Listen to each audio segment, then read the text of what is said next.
ទីនោះបេះដូងអូននៅទេនៅទីនោះគេថែអូនល្អទេនៅទីនេះបងនៅកិនអិនឡាយខ្លាចគេធ្វើឲ្យអូនយំនៅទីនោះបេះដូងអូនសុខហើយកុំព្រួយឡើយអូនមិនដែលក្រៀមក្រំតែនៅទីនេះ 오른쪽 하지 말고 빨리 진짜 올리가 ទុកធំបារម្ភទីសុខទុកស្រីត្រូវស្រឡាញ់ខ្លួនឯងត្រូវមើលថែខ្លួនឯងកុំធ្វើអ្វីដូចក្មេងឲ្យអូននឹងអាឡ័យអូនមានគេមើលថែក៏មិនខកទៀតណាថ្លៃទទួលយកស្រីថ្មីជាបាល់បេះដូងមកទៅនោះបងស្រឡាញ់បានសុំបងរៀងរៀងឲ្យតែអូនសប្បាយបងមិននៅខាងផ្លូវតែកុំឲ្យបងដឹងអូននៅគ្មានក្តីសុខបងនឹងមិនអត់ទោសឲ្យគេម្នាក់នោះឡើ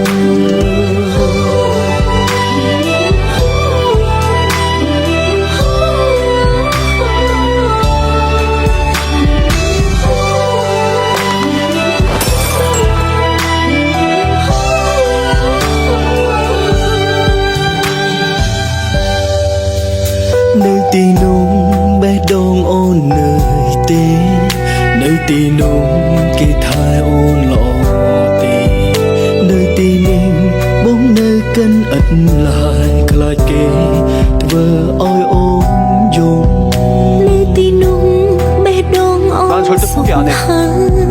កុំព្រួយឡើយអូនមិនដែលក្រៀមក្រំ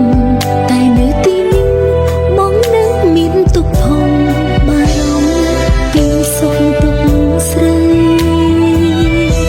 ត្រូវស្រឡាញ់ខ្លួនឯងត្រូវមើលថែខ្លួនឯងកុំធ្វើអ្វីដូចក្មេងឲ្យអូននឹងអាឡ័យអូនមានគេមើលថែក៏មិនខកទៀតណាថ្លៃទទួលយកស្រីថ្មីជាបាល់បេះដូងមកទៅ នោះបងស្រឡាញ់បានសុំបងរៀងរៀងឲ្យតែអូនសប្បាយបងមិននៅខាងផ្លូវតែកុំឲ្យបងដឹង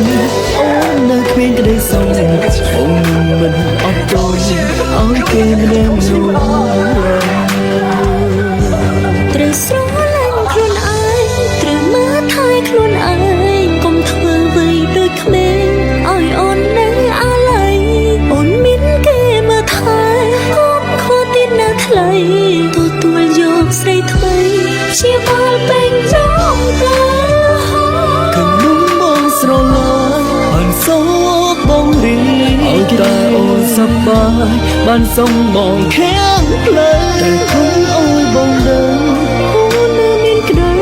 សុខអូននឹងមិនអត់ទោសឲ្យគេម្នាក់នោះឡើយអូននឹងមិនអត់ទោសឲ្យគេម្នាក់នោះឡើយ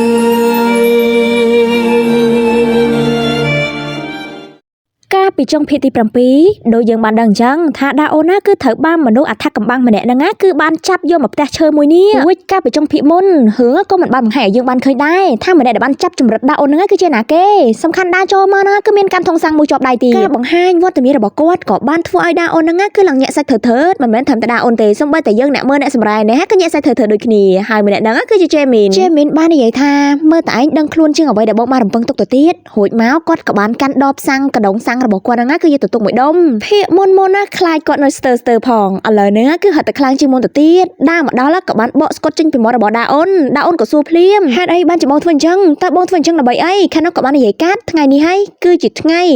ដែលពួកគាត់ណាគឺបានអធិដ្ឋានថ្ងៃអធិដ្ឋានដែលពួកយើងបានអធិដ្ឋានជុំគ្នាសូមឲ្យបំណងប្រាថ្នាខ្លះទៅជាការពិតនោះអីភ្លេចចាប់តាំងពីថ្ងៃហ្នឹងមកជេមីនេះគឺគាត់តែងតែបន់ស្រន់ជារៀងរាល់ថ្ងៃគឺគាត់គឺសង្ឃឹមថាការអធិដ្ឋានរបស់គាត់គឺនឹងខ្លាយទៅជាការពិតអូនណាគឺប៉ាត់ចអត់យល់ទេថាតើជេ มินកំពុងតែនិយាយពីអីចេមីនក៏បានទិញអក្សរអធិដ្ឋានរបស់ខ្លួនយកមកហុចឲ្យដាអូនមើលអញ្ចឹងត្មងដាអូនបន្ទាប់ពីមើលហើយគឺឡើងតក់ស្លុតសម្រាប់រឿង Secret Relationship ឬមកក៏ Female High ក៏ចូលមកដល់ក្នុងភាគទី Machimak Hwa ដែលគេប្រែថាភាគបញ្ចប់ឬមកក៏ភាគចុងក្រោយបើយើងក្លែងមើលសងហ៊ុនវិញសងហ៊ុនក៏កំពុងតែស្លាស្លន់តាក់ទងទៅដាអូនអត់ចូលជួនពេលនោះ SMS របស់ដាអូនក៏បានលោតមកល្មមដោយអត្ថន័យនៅក្នុងសារនោះគឺមានអត្ថន័យថាថ្ងៃនេះគឺខ្ញុំមិនអាចឡើង present បានទេហើយខ្ញុំមកគឺចង់បញ្ឈប់ត្រឹមហ្នឹងនិយាយទៅគឺភ្លាមហ្មងសងហ៊ុនក៏តាក់ទងទៅដាអូនម្ដងទៀតតាក់ទងចូលក៏ប៉ុន្តែអត់មានអ្នកលើវាក៏ទៅតែនៅពេលនេះឯងដែលសងហ៊ុនក៏ទៅតែចាប់ផ្លឹកជាមួយនឹងពាក្យសម្ដីដែលស៊ុយហ៊ុនបាននិយាយថាមានអីល្អអន្តើនោះក៏ព្រោះតែវាគឺជាបំណងដែលគាត់ណាគឺចង់ឲ្យដាអូនចាក់ចេញពី project មួយនេះស្រាប់ទៅហើយនៅចាំការទៀតសងហ៊ុនក៏បានមកហៅស៊ុយហ៊ុនភ្លាមឥឡូវយើងក៏ងាកមកមើលស៊ុយហ៊ុនហ្មងទៅពេលនេះគាត់ក៏បានមកជួបជាមួយនឹងមនុស្សម្នាក់ដែលគាត់គឺតែងតែនិយាយទូរស័ព្ទជាមួយហើយដែលថានឹងរៀបចំផែនការជាមួយនឹងគ្នាគាត់នៅម្នាក់ហ្នឹងមកអង្គុយក្នុងឡានរបស់គាត់ភ្លាមគាត់ក៏បានហុច USB ទៅឲ្យគេផ្លែតក៏ប៉ុន្តែម្នាក់ហ្នឹងក៏បានបដិសេធឡើងលឿនមិនមែនបដិសេធមិនព្រមធ្វើណាគឺគាត់បដិសេធលុះត្រាតែស៊ុយហ៊ុនហ្នឹងណាគឺបាញ់លុយចូលមកក្នុងកង់របស់គាត់សិនទើបគាត់គឺនឹងព្រមធ្វើតាមផែនការដែលបានរៀបចំហ្នឹងយល់អត់បើសិនជាប៉ែហ្នឹងមិនព្រមស៊ុយហ៊ុនណាក៏មិនព្រមដូចគ្នាគឺគាត់បានបដិសេធអត់ទេលុះត្រាតែប៉ែហ្នឹងគឺធ្វើការងារឲ្យគាត់សិនគាត់ចង់ឲ្យប៉ែហ្នឹងយក USB មួយហ្នឹងយកទៅធ្វើបទបង្ហាញនៅក្នុងក្រុមហ៊ុនផ្សេងឲ្យគេគិតថាក្រុមហ៊ុនរបស់គាត់គឺបានកុបពីចម្លងការងារពីក្រុមហ៊ុនរបស់គេអញ្ចឹងទៅនិយាយទៅគឺធ្វើយ៉ាងម៉េចក៏ដោយឲ្យតែការដេញថ្លៃនៅក្នុងក្រុមហ៊ុនរបស់គាត់ហ្នឹងគឺទទួលការបរាជ័យនៅក្នុង USB ហ្នឹងគឺជា project ការងារដែលកម្លាំងញើសឈាមក្រុមការងាររបស់គាត់ខំធ្វើកន្លងមកទាំងដាអូនស៊ូហ៊ុនព្រមទាំងសុងហ៊ុនផងដែរពិភាក្សាជាមួយនឹងគ្នាមិនទាន់ហើយផងក៏ស្រាប់តែសុងហ៊ុនណាស្រែកឡោកហៅឈ្មោះរបស់ស៊ូហ៊ុនណាឡើងខ្ទោពេញចំណតឡានឃីមស៊ូហ៊ុនឆាប់ចេញម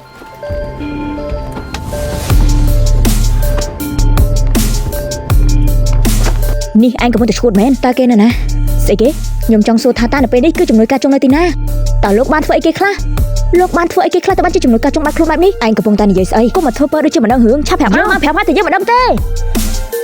ឡូវអញក៏សាប់ប្រាប់យើងឲ្យច្បាស់ទៅមើលថាតើវាមានរឿងអីអប្រកបយើងដូចជាបានលើឯងនិយាយថាដាអូនបាត់ខ្លួន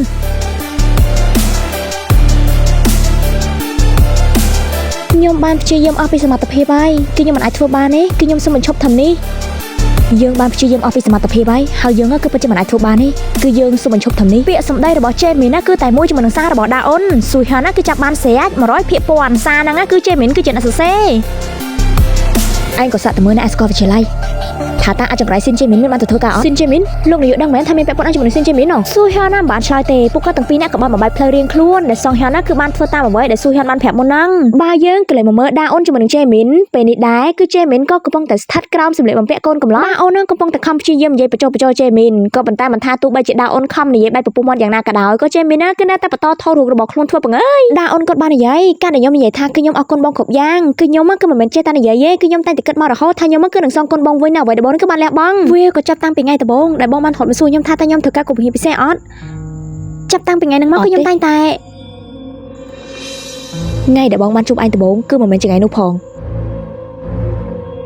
ងបងស្គាល់ឯងតាំងពីពេលដែលពួកយើងហ៊ាននៅវិទ្យាល័យមកម៉េះគ្រាមួយនេះហើយគឺជាគ្រាដែលចេមីនហ្នឹងគឺបានជួបដាអូនជាលើកដំបូងហើយក៏ជាគ្រាដែលដាអូនហ្នឹងគឺជួបចេមីនជាលើកដំបូងដូចគ្នាបើទោះបីជាអញ្ចឹងក៏ដោយចោះដាអូនណាគឺមិនបានយកភ្នែកទៅមើលចេមីនអីសូម្បីតែបន្តិចទាល់តែពេលដែលពួកគាត់ទាំងពីរនាក់បានជួបជាមួយនឹងស៊ុយហ៊ុនទេទើបដាអូនណាគឺស្រឡាញ់ស៊ុយហ៊ុនទាំងដែលចេមីនហ្នឹងគឺស្គាល់ដាអូនមុនគេមានតែចេមីនទេដែលបានចាប់ចិត្តជាមួយនឹងដាអូនណាតាំងពីថ្ងៃដំបូងតាំងពីគ្រាហ្នឹងមកម្ល៉េះទោះស្គាល់តាំងពីពេលហ្នឹងក៏ដោយចោះតែថាបងគឺគ្រាន់តែ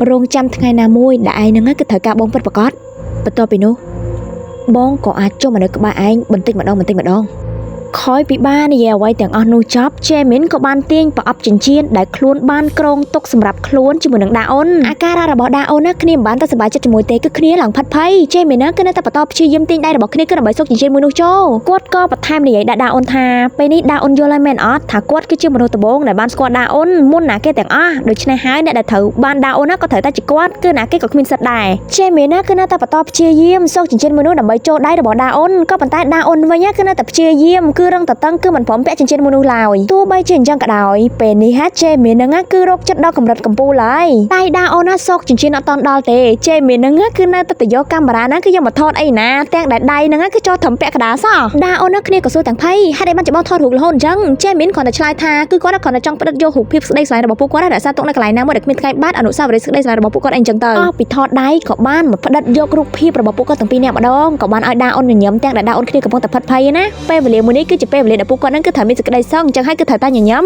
ស៊ូហ៊ុនបានមករកជេមីនដល់កន្លែងស្នាក់នៅប៉ុន្តែអ្វីៗគ្រប់យ៉ាងគឺឡើងស្អាតជ្រេងតែម្ដងគឺគាត់គឺឡើងមួម៉ៅក្តៅឆេវនាទីមួយនេះហើយគឺជានាទីដែលធ្វើខ្ញុំនឹងគឺរំភើបចិត្តខ្លាំងបំផុតដោយសារតែកូនរបស់ខ្ញុំទាំងពីរនាក់នឹងគឺជាសហការគ្នារវាងកូនសំអប់ជាមួយនឹងកូនសំណប់ស៊ូហ៊ុនក៏មិនភ្លេចតាក់ទងទៅប្រាប់ស៊ូហ៊ុនដែរថាជេមីនគឺមិននៅទីនេះទេចុះនៅនោះវិញនៅនេះក៏មិនមានដូចគ្នាស៊ូហ៊ុនក៏បានសួរទៅកាន់ស៊ូហ៊ុនថាតើឥឡូវពួកគាត់ក៏គួរតែធ្វើអីជាបន្តទៀតស៊ូហ៊ុនឆ្លើយថាជំរឿចុងក្រោយគឺមានតែផ្ទះរបស់ដាអ៊ុនប៉ុន្តែពេលហ្នឹងគឺស៊ូហ៊ុនក៏បានលើកយកហេតុផលយោបល់របស់គាត់គឺពិតជាល្អមែនតើវាគឺគ្មានប្រយោជន៍ទេបើសិនជាជេមីនរៀបចំផែនការគឺដើម្បីចាប់ជំរឿជំនួយការជុំទៅហើយច្បាស់ណាស់កន្លែងដែលលាក់ដាអ៊ុនគឺវាមិនងាយស្រួលក្នុងការរកទេលោកនាយកសាកគិតតិចទៅមើលថាតើមានកន្លែងណាដែលជេមីនគិតថាវាអាចនឹងមានសុវត្ថិភាពក្នុងការលាក់ដាអ៊ុនអត់ដើមឡើយគឺស៊ូហ៊ុនបដិសេធថាគាត់គឺមិនដឹងទេប៉ុន្តែស៊ូហ៊ុនក៏ចាប់ផ្ដើមផ្លាស់ប្ដូរពីពាក្យសម្ដីរបស់ខ្លួនឡើងលឿនគឺគាត់នៅឃើញកន្លែងមួយមើលខាងដាអ៊ុនក៏កំពុងតែរើបំរាស់ជាមួយនឹងចំណងដែលកំពុងតែនៅជាប់ដៃប៉ុន្តែក៏លើសម្រើកជើងរបស់ជេមីនក៏កំពុងតែចុះដើរមកដល់អញ្ចឹងទៅគាត់ក៏ឈប់ត្រឹងមួយកន្លែងដោយការភ័យខ្លាចជេមីនបានដើរមកជាមួយនឹងប្រអប់នៅក្នុងដៃគឺជាប្រអប់ដាក់ហុកថ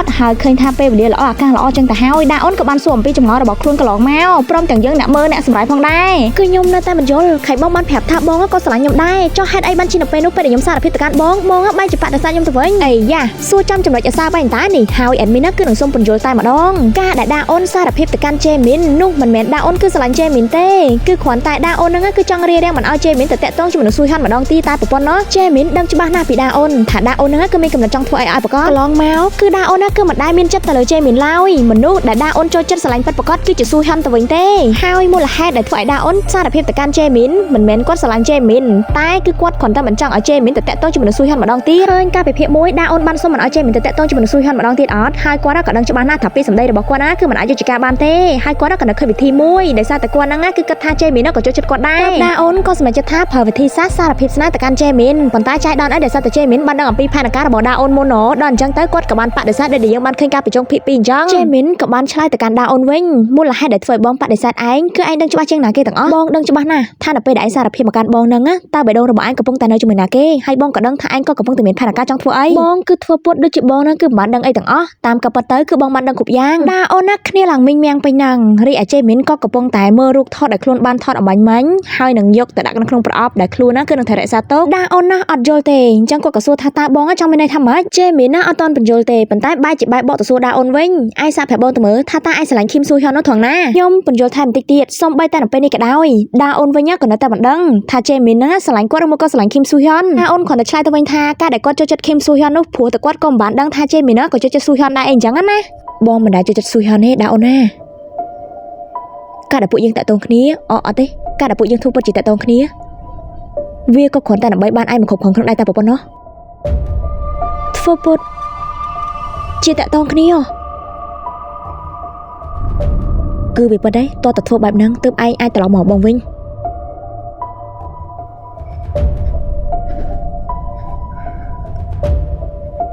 ដោណា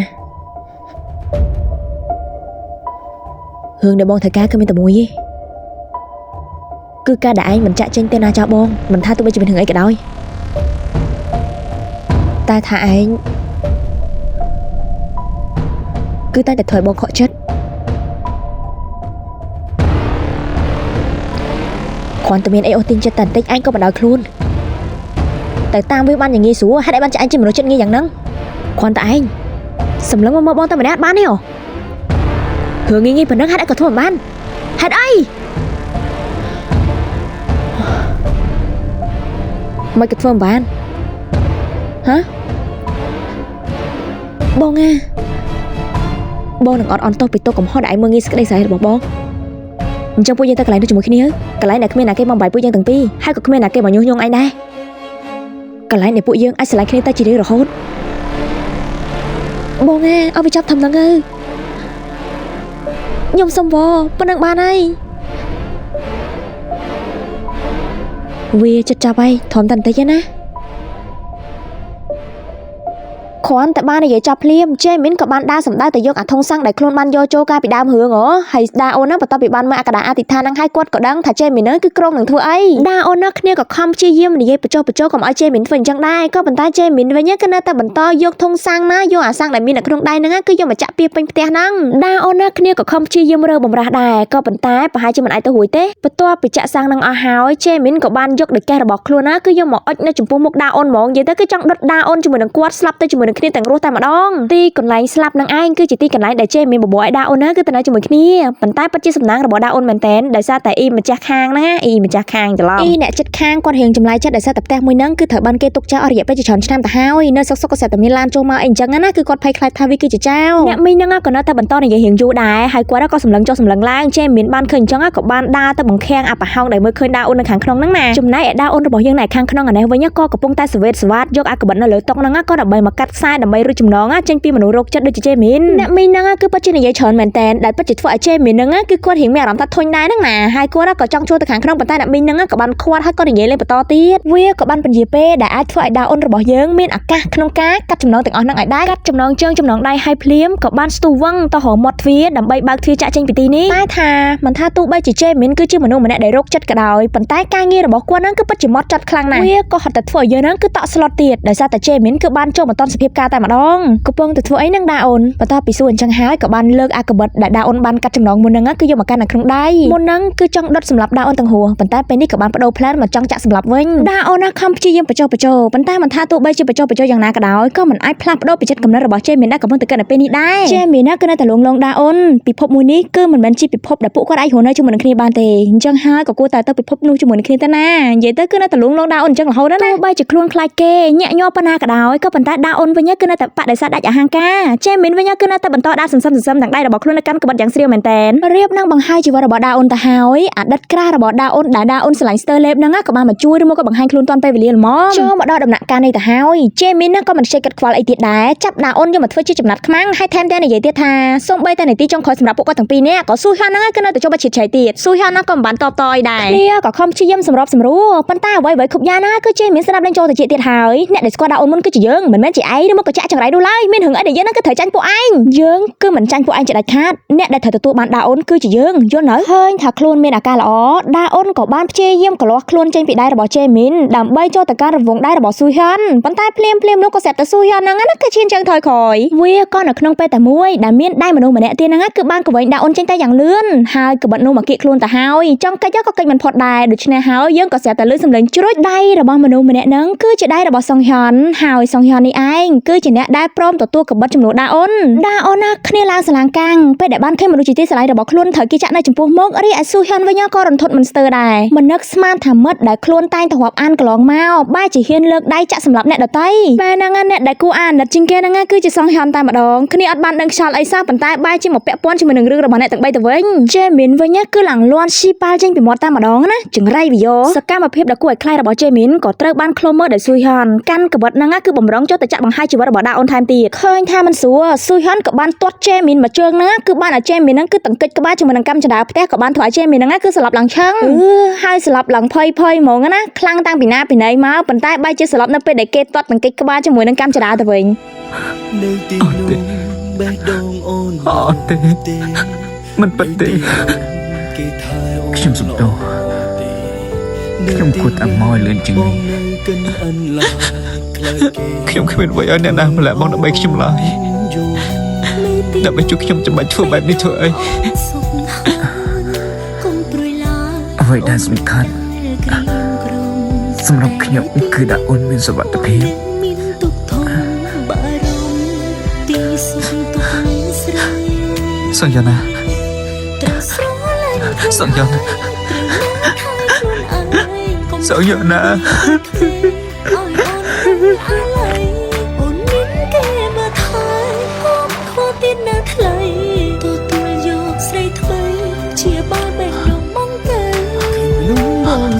នឹកណាមែនទេសុំបងរៀងឲ្យតែអូនសប្បាយបងមិននៅខាងលើតែកុំឲ្យបងដឹងអូននៅគ្មានក្តីសង្ឃបងមិនអត់ទោសឲ្យគេម្នាក់នោះថ្ងៃដែលខ្ញុំបាននិយាយថាស្ដាយក្រោយ ខ្ញុំមិនបាននិយាយចេញពីចិត្តនោះទេតាំងពីពេលខ្ញុំស្គាល់ចំណុចកាចុងខ្ញុំមិនអាចគិតថាស្ដាយក្រោយឡើយវាពិតជាមានក្តីសុខណាស់ នៅទីនោះបេះដូងអូននៅទេ គុណខ្លាំងណាស់ នៅទីនោះ ដែលធ្វើឲ្យខ្ញុំស្រឡាញ់ចំណុចកាចុង នៅទីនេះ ខ្ញុំដូចគ្នា កិនអត់ឡើយ កាលដែលខ្ញុំដេកលក់ ធ្វើឲ្យ វាមិនមែនចេញពីចិត្តនោះទេខ្ញុំសុំទោសដែលធ្វើឲ្យចំណុចកាចុងខូចចិត្តសុំទោសដែលធ្វើឲ្យលោកឈឺចាប់សុំទោសពិតមែន ត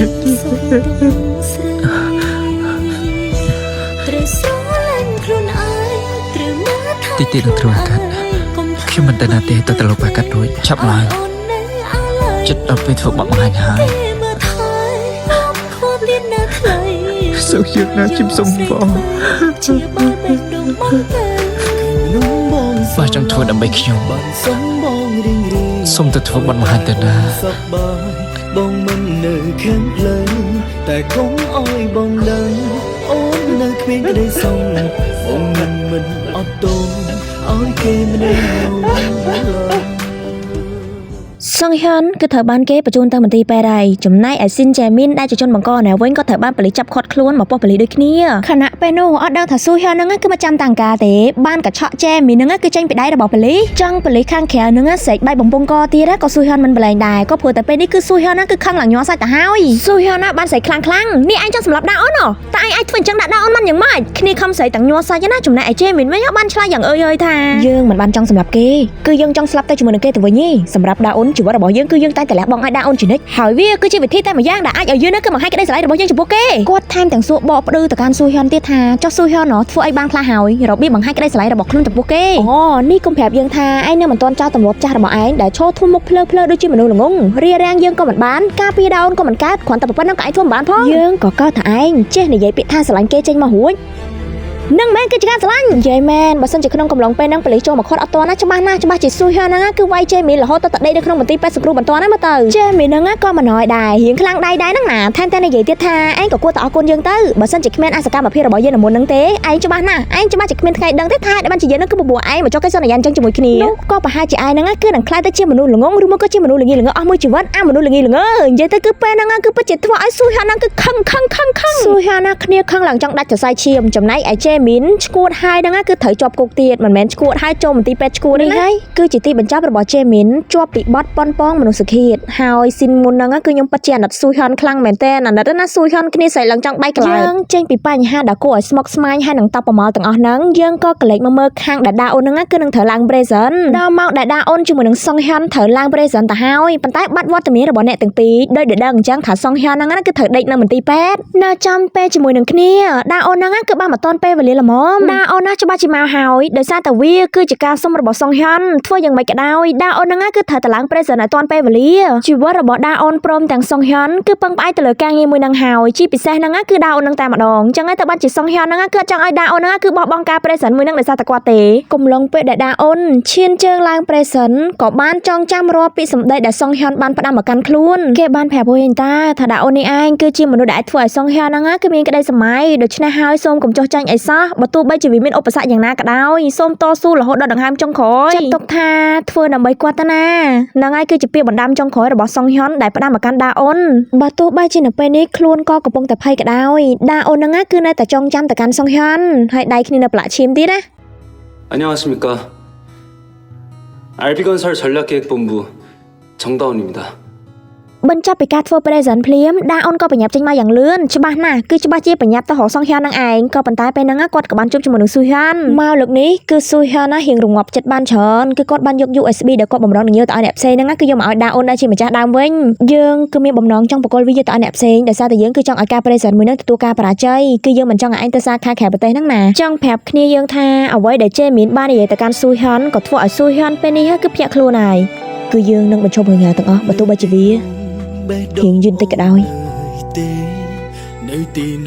បងបានថែមតែឈរមើលដូចជាមនុស្សកំសាកនៅពេលដែលឯងប៊ីនឹងស្លាប់នៅទីនេះបងនៅកិនអិនឡោះបងគ្មានសិទ្ធអីនៅក្បែរឯងទៀតទេធ្វើឲ្យអូនយល់ ពេលវេលាក៏ប្រហែលជាវាកន្លងផុតយូរពេកហើយយូរដល់មិនអាចត្រឡប់ដូចឯងបាននិយាយ កុំព្រួយឡើយអូន ពេលខ្លះបញ្ហាអាចនឹងមិនមែនមកពីពេលវេលាក៏ថាបាន តែនៅទីនេះបងនៅមានទុកធំ ដូនណា បារម្ភទី ឲ្យបងសុំទោសដោយទុកឯងឯកាឲ្យបងសុំទោសដោយទុកឯងចោលនៅទីនេះ ខ្លួនឯងត្រូវមកថយខ្លួន ការដែលបងបានប្រាប់ឯងតាមធំ ធ្វើអ្វីដូចក្មេងឲ្យអូននៅ និងការដែលបងតែងតែធូរខ្លួនកំសាក មានគេមើលថយ ឲ្យបងសុំទោស ខ្វល់ទៀតណាថ្លៃទទួលយកស្រីថ្មីជាបាបេះ បងនៅថាទោះបីជាបងនិយាយពេលនេះក៏វាគ្មានប្រយោជន៍ បងស្រឡាញ់បានសុខ ប៉ុន្តែបងចង់និយាយវាជាលើកចុងក្រោយ ឲ្យតែអូនសប្បាយ ទទួលយកក្តីសុខដោយខ្លួនឯងចង់បានទៅណា ឆាប់ទៅចុះ ឲ្យបងដឹងអូននៅគ្មានក្តីសុខបងនឹងមិនអត់ ក្រោយពីស៊ូហ៊ននិយាយបែបនេះដាអូនក៏មិនបានទៅបង្អង់ពេលវេលាយូរអីដែរស៊ូហ៊នណាគឺបានបើកផ្លូវឲ្យដាអូនជ្រើសរើសផ្លូវដែលខ្លួនចង់បានហើយបើទោះបីជាខ្លួនស្រឡាញ់គេចង់ឲ្យគេត្រឡប់មកវិញប៉ុន្តែគាត់ក៏អស់ពេលវេលានៅក្នុងបេះដូងរបស់គេបាត់ទៅហើយវាក៏ជាជំរើសចុងក្រោយដែលគាត់អាចធ្វើបានសម្រាប់ដាអូនចំណែកឯដាអូនវិញក៏ឈឺចាប់ម្នាយដែរពេលនេះក៏កំពុងតែរងចាំមនុស្សជាទីស្រឡាញ់នៅបន្ទប់មុខសង្គ្រោះបន្ទាន់ទឹកភ្នែករបស់គ្នាគឺឡើងហូរដាបដូចជាទឹកទន្លេទៅហើយមិននឹកស្មានថាអ្វីៗគ្រប់យ៉ាងណាគឺបានបំផ្លាញខ្លួនឯងទៅវិញការឈឺចាប់របស់ដាអូនព្រមទាំងស៊ូហ៊ុនគឺវាពិតជាប្រមាថនឹងពណ៌នាខ្លាំងណាស់មើលធ្វើកំភៃធ្វើកុំកំសត់ដូចអេដមីនមើលនេះនិយាយទៅគឺតួរបស់គេអត់អីផងណានងគ្នាហេមហាមឡើងពេញហ្នឹងតែប៉ុន្តែអេដមីនទឹកភ្នែកដោយសារតែស៊ូហ៊ុនតាអញ្ចឹងនៅពេលនេះក៏គួរតែកន្លែងមកមើលកូនប្រុសបើកូនប្រុសសំណប់ចិត្តរបស់អេដមីនដែលកំពុងតែនៅក្នុងមន្ទីរពេទ្យឯនេះវិញបានប្រហែលថ្ងៃក្រោយមកគាត់ក៏ហែងធូរស្បើយពីមុខរបួសហើយការឡើងធ្វើបទបង្ហាញរលូនអត់គឺខ្ញុំចូលចិត្តជំនួយកាជូ ថ្ងៃមួយ គឺខ្ញុំ ទូបានពេញសា ពិតជាចូលចិត្តជំនួយកាជូខ្លាំងណាស់ ថាគូនេះលាយ៉ាងណា គឺខ្ញុំពិតជាខ្លាចថាខ្ញុំគឺនៅលេងមានឱកាសនិយាយពាក្យនេះ ស្នេហាឋានៈជីវ៉ានឹងខ្លាចជាមឆាជីវិតបង កុំតន់ណានេះឲ្យរឿងឯដែលមិនតន់កើតឡើងរឿងស្នេហាមិនបាញ់បងខំបានឡើយ បងអាចចាំបានដូចយូរប៉ុណ្ណាចិត្តបងប្រាថ្នាចង់ច្បាស់លាស់ជាមួយអូន មកថ្ងៃនោះមកដល់ពេលនឹងព្រមបើកឲ្យបងចុះទ្វងได้សន្យានឹងគ្នាបានទេ យើងចាំដៃគ្នាបានទេ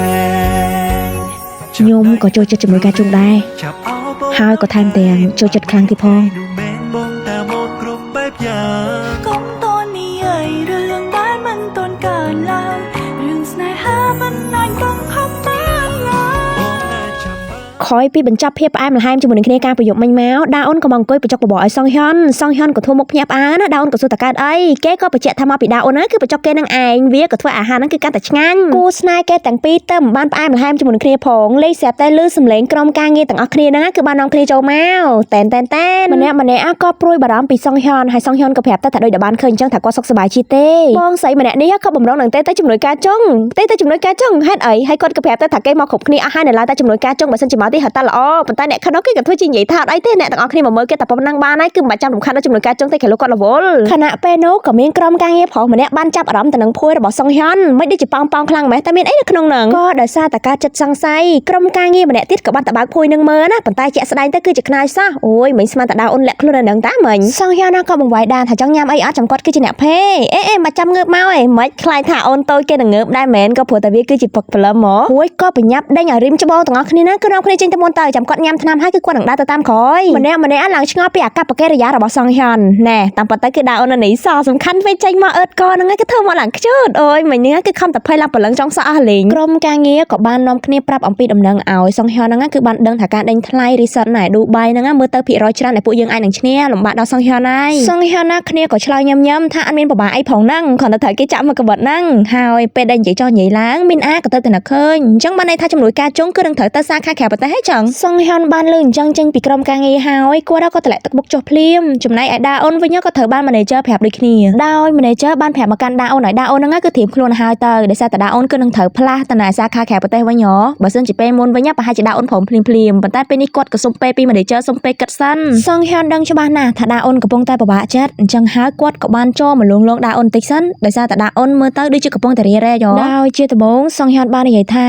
គឺដាអូនអត់ចូលចិត្តក្តៅត្រូវអត់ខ្ញុំលើថាឌូ បាយហ្នឹងគឺពិតជាក្តៅខ្លាំងណាស់ហើយបើសិនជាទៅសាខាខេត្តប្រទេសគ្រាន់តែប៉ុណ្ណឹងគឺដាអូននិយាយកាត់ភ្លាមគឺខ្ញុំអត់ទៅទេដាអូនណាក៏បន្តទៀតថាគាត់បានគិតរួចហើយគឺគាត់មិនអាចទៅសាខាខេត្តប្រទេសហ្នឹងរហូតដល់មួយឆ្នាំបានទេគឺគាត់មិនអាចទៅយូរដល់ម្លឹងណាតែវាគឺជាឱកាសល្អរបស់ជាមួយការចុងណាអញ្ចឹងហើយក៏គួរទៅឃើញដាអូនធ្វើទឹកមុខក្រៀមក្រំបារម្ភពីខ្លួនអីអញ្ចឹងនោះគេខាងណាគេបានបញ្ជាក់ទៀតខ្ញុំបកកាចាំខ្លាំងណាស់ការពីខ្ញុំនៅតូចគឺខ្ញុំរងចាំរហូតតទៅលោកយាយធ្វើការរបស់គាត់រួចដល់មិនមានយំសូម្បីតែមួយដល់ថ្នាក់គេដាក់លហាសនាមខ្ញុំថាគឺជាចាអកតញ្ញូសូម្បីតែពេលដែលគាត់ត្រូវទៅរៀនហ្នឹងក៏គាត់ត្រូវអង្គុយចាំឡានក្រុងអស់រយៈពេលជាច្រើនម៉ោងឃើញអត់ឃើញតែគាត់បកកាអត់ធ្មត់បកការងចាំអត់ហើយដាអូនណាគ្នាក៏បានសើចបន្តិចទៅមិនថាឲ្យខ្ញុំរងចាំជំនួយការចុងយូរប៉ុណ្ណាក៏ដោយក៏ខ្ញុំអាចចាំបានដូច្នេះហើយសូមកុំស្ទាក់ស្ទើរដោយសារតែខ្ញុំអីសូមកុំគិតច្រើនហើយក៏ប្រញាប់ទៅចោះសងហេណាក៏ថែមទាំងបញ្ជាក់ទៀតអូយរឿងហ្នឹងគឺអាចទុកចិត្តបានណាបើចាំបារម្ភខ្លាចថាខ្ញុំនឹងសម្លឹងមើលអ្នកផ្សេងទេក្រៅពីដាអូនគឺគាត់នឹងមិនសម្លឹងមើលណាគេទាំងអស់ដាអូនណាគ្នាក៏សប្បាយចិត្តហើយក៏បាននិយាយថាអរគុណហើយណាហើយគាត់គឺសន្យាថានឹងមិនឲ្យជំនួយការជួររងចាំយូរទេត្រឹមតែ1ឆ្នាំទេកុំថាឡើយ1ឆ្នាំ100ឆ្នាំក៏បានដែរអត់ទេខ្ញុំសុំដកពាក្យវិញ100ឆ្នាំគឺយូរពេកនៅមានសំណើមួយទៀតដែលសងហនបានសុំទៅកាន់ដាអូនមុនពេលដែលជំនួយការចុងទៅខេត្តប្រទេសតើពួកយើងអាចណាត់ជួបគ្នាជារៀងរាល់ថ្ងៃបានអត់គឺខ្ញុំមានរឿងជាច្រើនទៀតដែលចង់និយាយជាមួយនឹងជំនួយការចុងហើយខាងនោះក៏អត់បដិសេធដែរព្រោះស្នេហារបស់អ្នកទាំងពីរក៏បន្តទៅមុខយ៉ាងរលូនដោយមិនមានណាគេចូលមកជ្រៀតជ្រែកឬមកក៏ចូលមកបំបែកបំបាក់ទៀតឡើយពីអ្នកគេខ្លាចតែជាសង្សារជាមួយនឹងគ្នាឯណាការដើរលេងជាមួយនឹងគ្នាហ្នឹងគឺបែបលក្ខណៈគូស្នេហ៍អីអញ្ចឹងទៅមិនមែនបែបលក្ខណៈមិត្តរួមក្រុមការងារអីទេពេលដែលឃើញកូនស្វីតសប្បាយរីករាយដើរមិនមានទឹកភ្នែកទឹកស្មៅអញ្ចឹងទៀតវាគឺជាក្តីសុខរបស់អ្នកមើលហើយនិងអ្នកសម្រាយពួកគេទាំងពីរនាក់ក៏បានបង្កើត moment បែប sweet បែបថាដឹងនិយាយថាមិនទេណាតើតអ្នកមានគូទៅយល់មើលកូនជាមួយគ្នាការពីវគ្គមុនណាសងហនរបស់ខ្ញុំគឺគេអត់ខ្លាចទេគេធ្វើខ្លួនជាសុភាពបរោះប៉ុន្តែវគ្គនេះលែងសុភាពបរោះទៀតដែរក៏ព្រោះតែគេហ្នឹងគឺមានអូនទុកសម្រាប់ពីរអ្នកហ្នឹងទៅតាក់ទងគ្នាប៉ុន្តែសិតតែធ្វើនំ anniversary អីណាអាហ្នឹងរបៀបថាគេធ្វើកក់ឆ្នាំទុកមុនទុកជាមុនអីអញ្ចឹងទៅពួកឯងមួយឆ្នាំក្រោយហ្នឹងបានដាក់អូនត្រឡប់មកវិញសំខាន់កូនប្រុសសងហនរបស់ខ្ញុំណាការតែអត់តន់ស្រឡាញ់គ្នាដូចមិនតន់អីហ៎ម៉ែគ្រាន់តែបានស្រឡាញ់គ្នាភ្លាមលែងងាកថាបងាកថាបងាប់ឯងសឹកមាត់កូនក្មុំគេអស់ហើយណាសំខាន់ហ្នឹងធ្វើតែគេណាវាគឺជាយប់ថ្ងៃក្រេបទឹកខ្មុំរបស់អ្នកទាំងពីរហើយក៏ជាថ្ងៃដែលមានសេចក្តីសុខបំផុតអាយ៉ាមុននឹងទៅក្រៅប្រទេសគឺកក់អូនកក់បងទុកសានមុននឹងចេញដំណើរសងហនក៏បានរ៉េបដាក់អូនគេឡើងមកខ្សែបើសិនជាមានណាគេរៀងចម្លែកមុខឲ្យរបស់ឯងញ៉ាំសុំកុំញ៉ាំឲ្យសោះសុំកុំចេញទៅណាមកណាតែម្នាក់ឯងសុំកុំចេញដំណើរពេលយប់ក៏ព្រោះតែវាហ្នឹងគឺអាចនឹងគ្រោះថ្នាក់រួចបើសិនជាមានណាគេនិយាយថាចូលចិត្តអូនសុំអូនកុំភ្លេចបង្ហាញចិញ្ចៀនរបស់ពួកយើងប្រាប់គេណាហើយខាងនោះគេក៏សួរថាចិញ្ចៀនអីគេមានចិញ្ចៀនអីទៀតគឺជាចិញ្ចៀនបញ្ចាំបេះដូងរបស់ពួកយើងទាំងពីរនាក់នឹងឯងគឺបងបានធៀមវីរួចជាស្រេចទុកសម្រាប់ពួកយើងទាំងពីរនេះអូនទទួលបេះដូងរបស់បងឯណាអញ្ចឹងហើយគឺអូនមិនអាចរត់គេចទៅណាចោលបងទៀតទេលឺអត់អូយគេញញឹមឡើងស្រស់ប្រព្រាយដៃដាអូនណាគឺពិតជាដៃដ៏សំណាងមែនតែនទទួលបានចិញ្ចៀន3វងពីបរិះ3នាក់ផ្សេងគ្នាសម្រាប់ម្ចាស់ចិញ្ចៀនមុនគឺដាអូនណាមិនបានបើកបេះដូងទទួលឡើយរីឯម្ចាស់ចិញ្ចៀនចុងក្រោយនេះគឺជាមនុស្សដែលគាត់គិតថាគឺគាត់គឺនឹងប្រើជីវិតទៅជាមួយនឹងគេទៅជារៀងរហូតអូននឹងមិនហត់កិច្ចតាទៀតទេអូនសន្យាគឺបងនឹងរងចាំអូនបាយបញ្ញាពេកក៏បានតែពេលនេះបានលឺពីមិនធម្មតាគូក៏បើឆ្លេឆ្លាបេះដូងច្រើនណាស់រងថ្ងៃមួយយើងក៏មាន បន្ទាប់ពីសន្ទនាជាមួយនឹងគ្នាផ្អែមល្ហែមរួចដាអូនក៏បានចេញដំណើរទៅក្រៅប្រទេសបានសម្រេចហើយរឿងរបស់គេក៏បានកាត់ចូលមកមួយឆ្នាំក្រោយមកដូចលឿនដល់ណាលឿនដូចកុហកពីមួយថ្ងៃទៅមួយថ្ងៃកូនរបស់ខ្ញុំក៏កាន់តែសង្ហាទៅថ្ងៃនេះគឺគេបានមកអង្គុយសើចម្នាក់ឯងដោយសារតែដល់ថ្ងៃដែលអូនគេត្រូវត្រឡប់មកវិញថ្ងៃនេះគេអារម្មណ៍ល្អគេបើទោះបីជាក្រុមការងារនិយាយថាគឺគាត់បានផ្ញើឯកសារខុសហើយក៏សង្ហហ្នឹងបាននិយាយថាខេនឆាណាយោអត់អីទេចាំផ្ញើសារថ្មីមកណាចាំគាត់នឹងពិនិត្យមើលម្ដងទៀតថ្ងៃស្អែកក្រុមការងារបែបជាកំពុងតែឆ្ងល់ឯងថ្ងៃហ្នឹងសង្ហកាត់អីចេះហើយខណៈពេលនោះក៏ខាងក្រុមការងារស្រីៗបានទិញភេទជ្ជៈយកមកឲ្យអ្នករាល់គ្នាហើយគាត់ក៏សួរថាណាឆូកូឡេតរបស់គាត់មានអាក៏ឆ្លើយប្រាប់ទៅសុំទោសជំនួយការជូគឺពួកយើងភ្លេចបាត់ហើយខាងជំនួយការជូក៏តបមកវិញថាអូយខេនឆាណាអត់អីទេគឺគាត់អាចញ៉ាំតែក៏បាននិយាយទៅគឺពាក្យមកគេហ្នឹងគឺអត់ចោលសារខេនឆាណាហ្នឹងពីអ្នកក្រុមការងារហ្នឹងក៏នាំគ្នាខ្សឹបខ្សៀវគ្នាថ្ងៃហ្នឹងជំនួយការជូមើលទៅឌីជាចម្លែកប្រហែលជាមានដំណឹងល្អមើលទៅបានជាឃើញគាត់ណាគឺញញឹមហើយនឹងសើចរហូតសង្ហេណាក៏បានផ្ញើសារទៅសួរហានីរបស់ខ្លួនថាបានចេញដំណើរនៅគេក៏តបមកវិញថាថ្ងៃហ្នឹងគឺគេមកអត់ទាន់ទេប្រហែលជាអាទិត្យក្រោយគាត់ក៏ស្រែកមួយទំហឹងដែលធ្វើឲ្យក្រុមការងារហ្នឹងគ្នាព្រលឹងឡើងចង់ហោះស៊ីផលិតអស់ហើយទឹកមុខរីករាយមកញ៉ោក៏ប្រែទៅជាក្រៀមក្រំមួយរំពេចរីឯក្រុមការងារវិញគឺគិតតែពីអង្គុយឆ្ងល់ទេកាត់អីគាត់ចេះទោះជាខ្លួនមិនសប្បាយចិត្តជាមួយនឹងសារដែលគេបានប្រាប់ខ្លួនក៏ដោយក៏គាត់នៅតែប្រាប់ថាអត់អីទេចាំធ្វើការងាររួចចាំមកក៏បានក៏ប៉ុន្តែគ្នាក៏គេមកក្រាបនៅលើតុធ្វើការរបស់ខ្លួនអូយ៉ាប់កូននេះឡើងទីរកតូចពេលចេញពីការងារដាអូនក៏ខំមកសួរថាតើបងចេញពីធ្វើការនៅគេក៏ប្រាប់ទៅថាគេចេញហើយឥឡូវហ្នឹងក៏កំពុងតែនៅមុខ office នៅមុខ office អីឃើញតែ តាមផ្លូវសោះឲ្យបើគេថាអូហ្វីយ៉ាងអូហ្វីតាមគេណោះដាអូនណាគ្នាក៏បាននិយាយថាឲ្យអូនសុំទោសដែលអូនឲ្យបងតន្ទឹងចាំផ្លូវហើយសងហ៊ុនគេក៏តបមកវិញថាអត់អីទេបងចាំអូនឡើងមួយឆ្នាំហើយហ្នឹងត្រឹមតែមួយអាទិត្យគឺបងអីរងចាំបានអត់អីណាគឺបង it's okay នេះបងពិតជាអត់អីមែនហ៎ប៉ុន្តែអូនគិតថាឥឡូវហ្នឹងក៏ប្រហែលជាបងកំពុងតែដើរធ្វើខ្លួនយ៉ាងកំសត់ហើយក៏ធ្វើមុខដូចជាកូនឆ្កែអីចឹងទៅហើយគ្នាក៏បានតបវិញថាអត់ទេវាមិនអាចទៅរួចទេអូនគិតថាអាចអូនគិតថាបងក៏កំពុងតែពាក់អាវចាក់ពណ៌សហើយក៏កំពុងតែដើរយឺតមួយហើយថែមទាំងស្លៀកខោពណ៌ប្រផេះទៀតផងមិនបានជាអូនដឹងកុំប្រាប់ថាអូនក៏កំពុងតែលួចមើលបងណាហើយខាងដាអូននៅនោះគ្នាក៏បាននិយាយបន្ថែមបើសិនជាចង់ដឹងបងក៏សម្លឹងមើលមកខាងមុខមកសងហើយណាគ្នាឡើងភ្ញាក់ផ្អើលមិននឹកស្មានថាទីបំផុតគឺអូនពិតជាត្រឡប់មករកបងវិញមែនដើមឡើយគាត់ធ្លាប់គិតថាស្នេហាតតែស្ថិតនៅកម្រិតស្មើគ្នាទោះជាត្រូវកុហកត្រូវមានរឿងអាត់កំបាំងសម្ងាត់ជាច្រើនទៀតក៏ដោយគាត់ដឹងថាវាឈឺចាប់នៅក្នុងការដែលធ្វើបែបហ្នឹងខ្លួនក៏ធ្លាប់គិតចង់កែប្រែខ្លួនដើម្បីឲ្យខ្លួនមានកម្រិតប្រហាក់ប្រហែលជាមួយនឹងមនុស្សម្នាក់នោះព្រោះតែចង់មានស្នេហាក៏សុខចិត្តធ្វើគ្រប់បែបយ៉ាងមិនថាទោះបីជាត្រូវទៅឆ្វេងទៅស្ដាំចុះឡើងពិបាកយ៉ាងណាក៏ដោយក៏ប៉ុន្តែសម្រាប់ពេលនេះដាអូននោះគឺលែងចង់មានរឿងសម្ងាត់ឬមករឿងអាត់កំបាំងអ្វីទៀតហើយគឺវាអត់បានប្រើភាពស្មើគ្នានៅក្នុងការស្រឡាញ់គ្នានោះទេគឺវាប្រើបេះដូងទៅវិញទេខំតែមានភាពជឿជាក់មិនស្ទាក់ស្ទើរហើយនឹងមានភាពស្មោះត្រង់នៅក្បែរគ្នាទៅជារៀងរហូតតែប៉ុណ្ណឹងគឺវាគ្រប់គ្រាន់ក្នុងការស្រឡាញ់គ្នាហើយគុណសម្បត្តិនៅក្នុងការស្រឡាញ់គ្នាគឺវាដោយអ្វីដែលដាអូនបាននិយាយមុនហ្នឹងអញ្ចឹងយើងកុំយកខ្លួនឯងទៅប្រៀបជាមួយនឹងអ្នកដទៃអីគឺយើងហួរនៅជាខ្លួនយើងណាបើសិនជាគេស្រឡាញ់យើងមែនគេមិនខ្វល់ឡើយថាតើយើងមានឋានៈស្មើជាមួយនឹងគេដែរឬអត់ប៉ុន្តែបើសិនជាគេអត់ស្រឡាញ់យើងអានឹងបើទោះបីជាយើងបង្ខំតស្លាប់ខ្លួនទៀតក៏គេមិនបានស្រឡាញ់យើងដែរវាក៏មិនមែនជាសេចក្តីសុខសម្រាប់ពួកយើងផងដែរនៅក្នុងការដែលធ្វើបែបហ្នឹងគឺវាប្រៀបបីដូចជាធ្វើបាបខ្លួនឯងយកកំបិតមកចាក់ទម្លុះបេះដូងរបស់ខ្លួនឯងអញ្ចឹងណាអរគុណណាក្នុងការដែលបងរងចាំអូនប៉ុន្តែសងហ៊ានណាគឺមិនបានត្រូវការពាក្យហ្នឹងឡើយអញ្ចឹងបងត្រូវការពាក្យនេះមែនចា៎ 사랑해요. ថ្ងៃមួយបងក៏លងស្នេហ៍នឹង 나도 사랑해.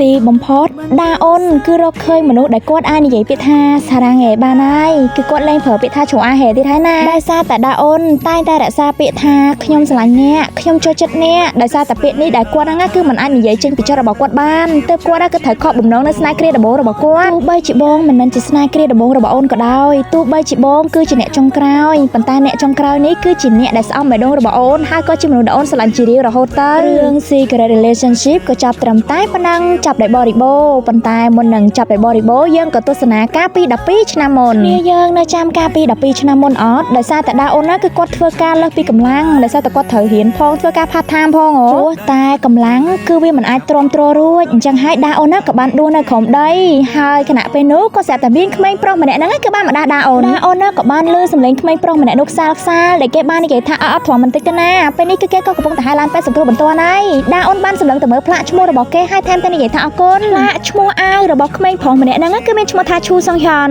បន្ទាប់ពីបានអរគុណគេហើយដាអូនក៏ស្លាប់ឆឹងសងហ៊ុនណាមិនមែនទៅតែប្រទះឃើញដាអូនដួលស្លាប់អញ្ចឹងទេគឺគាត់បានដើរតាមដាអូនត្រុកពីក្រោយមករហូតដោយសារតែគាត់ឃើញថាដាអូនអត់ស្រួលអញ្ចឹងណាហើយទីបំផុតក៏ឃើញថាដាអូនហ្នឹងគឺពិតជាដួលស្លាប់ពិតមែនរួចរឿងក៏បញ្ជាក់ថាពួកគាត់ទាំងពីរនាក់ហ្នឹងគឺបានស្គាល់គ្នាតាំងពី12ឆ្នាំមុនមកម៉ែអញ្ចឹងហើយអ្នកដែលស្គាល់ដាអូនដំបូងគេគឺជាសងហ៊ុនមិនមែនជាជេមីនឡើយខ្ញុំទំលាប់អាក្រង់ចាំផ្ដាំឈុស្នេហ៍គេស្គាល់រសជាតិថៃខែក៏មិនជាស្នេហា